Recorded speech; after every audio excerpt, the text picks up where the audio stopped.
Good morning people! Today is Monday. Medyo magiging busy ang ganap natin ngayong araw. Kasama ang SLG officers at ang aming SLG advisor dahil tomorrow will be the distribution of free umbrellas for the selected students of DJ High. Ito yung ay under sa aking project which is yung SPY or Silong sa Payong. So expected na medyo busy-busy tayo ngayong Lunes.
Sa mga teachers na nandito, sa pinaka-proponent ko ng program na ito, Sir James, good morning po.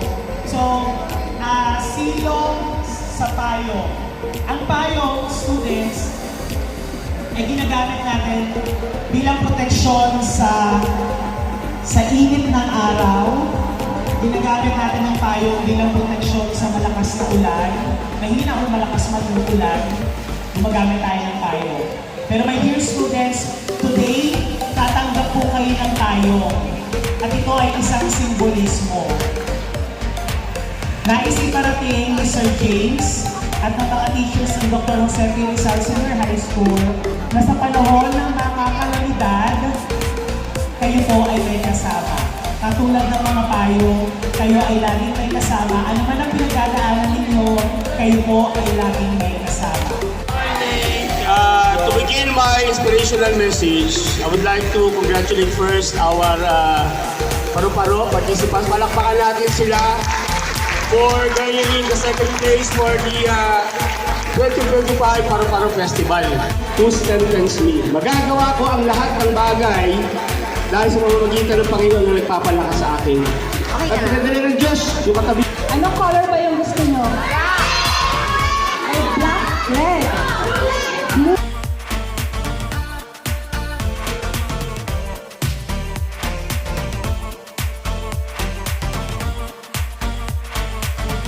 Ang payong na yun, magagamit kasi natin, hindi lang pag tag-ulan, diba? Kahit tag-init. So, mula dun sa taong yun, inspire ako na bumuo ng project, which is yung sulong sa paano. Okay, pero yung tao na yun, wala na, dumaan lang sa buhay ko yun. Dumaan lang yun. Hindi ko na alam kung nasan siya. Hindi nyo alam yun. Okay.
Nakayo ka dyan.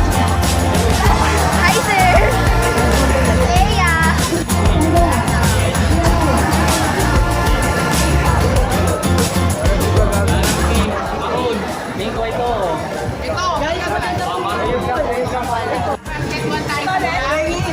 Eya! Si ma'am.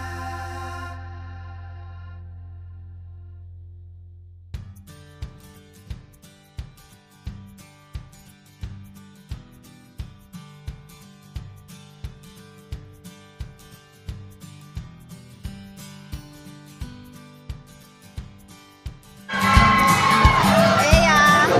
Wala po yun!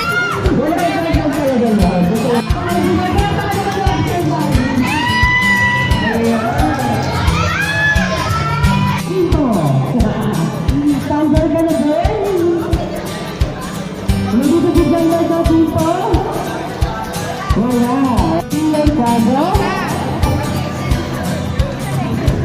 At yan?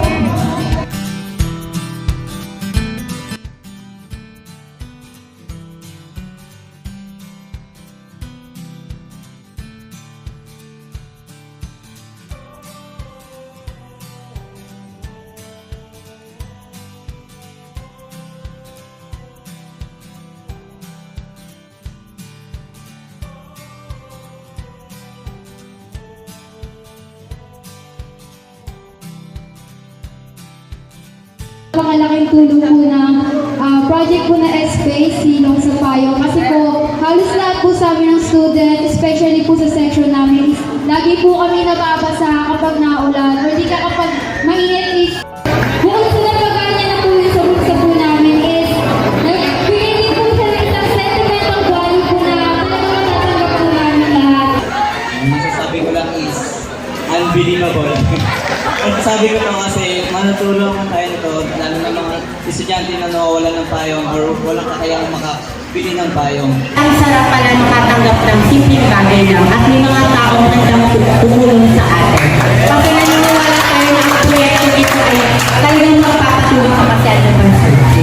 Thank you kay Sir Jim dahil sa patuloy niyang suporta sa atin. And may His kindness continue to spread like sunshine after the rain. Thank you so much. Sabi ko nga sa sarili ko, sana yung project ko na to, hindi lamang nag-start sa batch ninyo.